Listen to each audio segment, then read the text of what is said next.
कविता धारा चैनल रे आपण मानकु ढेर सारा स्वागत।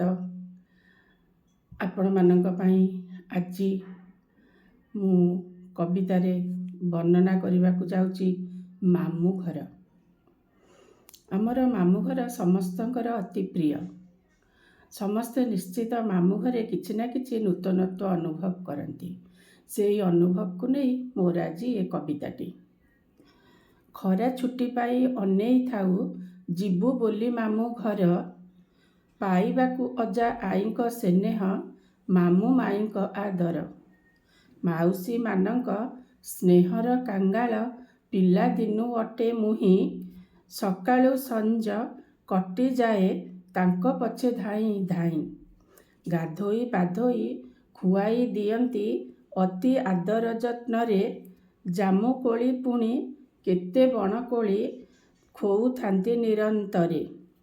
गाँ पोखरी रे माछ धरी धरी बुड़ी बुड़ी करी गाधौ। मेलन जातरा बुली बाली करी रातिटी अनिद्रा हेउ। सबु स्वाधीनता मिले मामू घरे आउ केउठी न मिले। भारी खुशी लागे बोउ पिला दिन कटिथिला एही घरे। सेथिपाई बोधे लागेनी अचिन्हा दांड ठारू बाड़ी पर्यंत। डर भय किंबा आशंकारे केबे हेउ नाहु जर्जरित। माउसी मानकु कोटि दंडवत करुछि कविता माध्यमरे। अजा घर मोर तिगिरिया अटे सबुज बनानी कोଳରେ। सबुज बनानी कोଳରେ। आपण मानक पई पुणी मु नेकी आछि गोटे नूतन स्वादर कविता। कविता होची किए बड़। दुनिया रे केही भी बड़ नुह। समस्तंकर किछि ना किछि विशेषत्व रहिछि। ईश्वर तो एहा ही करिसंती। आसंतु सुनिबा कविता किए बड़। वृक्ष को देखिली माटी को देखिली। किए बड़ जानी पारिलिनी। समय देखिली बयस देखिली सान बड़ बुझी पारिलिनी।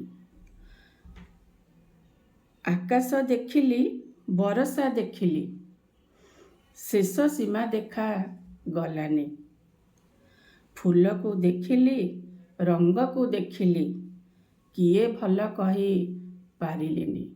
कुहंतु तो आपण मानकु मोरे प्रश्न किए बड़ किए सान आपण मानक उपरे निर्भर करे रहुची। पुणी गोटे कविता गाँ। गाँ विषय गोटे कविता गोटे व्यंग्यात्मक कविता गोटे मन खुशी कला भलिया कविता। मो गाँ नई कूले सुलु सुलु बा बहे। तुम गाँ पहाड़ी झरणा मन को चोराई निए। मो घर पिठापଣା मह मह केते बासे। तुम घर झोटी चिता आहा कि सुंदर दिसे। मो माँ केते जे प्रकार रांधी बाड़ी करी परसे।